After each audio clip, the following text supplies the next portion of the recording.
Bon, toutes les menaces sont insupportables, donc totale solidarité. Vous avez eu raison de porter plainte, vous l'avez fait. Maintenant, ma question, elle est simple. Si c'était une église, vous auriez fait la même chose? Bien sûr. En fait, c'est très simple. Nous, on est vraiment sur des sujets locaux.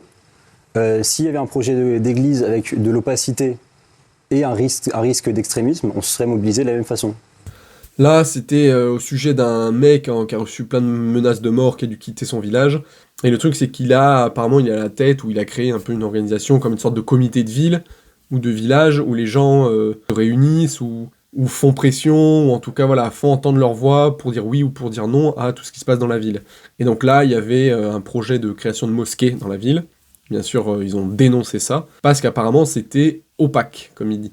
En fait, il demandait simplement des informations, voilà, quel type d'islam allait être enseigné, blablabla. Lui, son argumentation, c'était dire, voilà, il voulait pas qu'il y ait de salafisme, d'idéologie des frères musulmans dans leur village. Et en soi, ce qui est complètement légitime, et pour ça, je soutiens à 100%.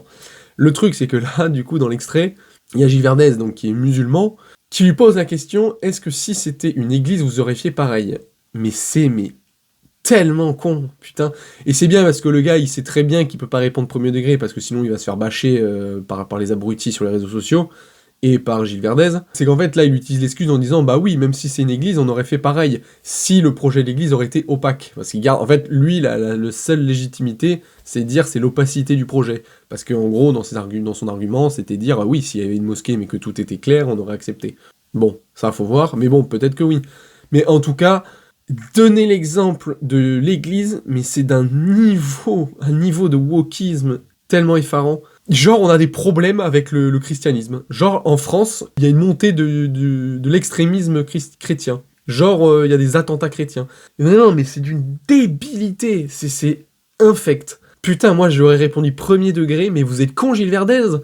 Tous les problèmes qu'on a depuis une dizaine d'années en France, ça vient de l'islam. Ça vient pas du bouddhisme, de l'hindouisme, du taoïsme, de l'animisme, je sais pas moi, de la mythologie égyptienne, ou de n'importe quoi d'autre. Enfin, à un moment donné, il faut arrêter d'être con, putain. Ça vient de l'islam, donc quand il y a une création de mosquée, effectivement, c'est normal qu'on ait envie d'en savoir plus, et qu'on soit un peu réticent, ou en tout cas sur ses gardes, quand une mosquée se crée dans ton village. Par contre, une église, déjà ça arrive pas parce qu'il y a plus aucune création d'église, et on en a déjà bien assez sur le territoire, mais bien sûr que ça poserait aucun problème. Là, en fait, il a voulu poser cette question pour simplement accuser le mec d'islamophobie s'il avait dit non, moi j'ai pas de problème avec les églises. Mais alors que c'est une totale vérité. Enfin, c'est vraiment... c'est dommage qu'il ait pas répondu ça. Mais bon, je comprends, il voulait pas se mettre encore plus dans la sauce. Mais voilà, question complètement conne de Gilles Verdez. Bien sûr qu'il aurait pas du tout réagi pareil si c'était une église qui était construite. Ridicule.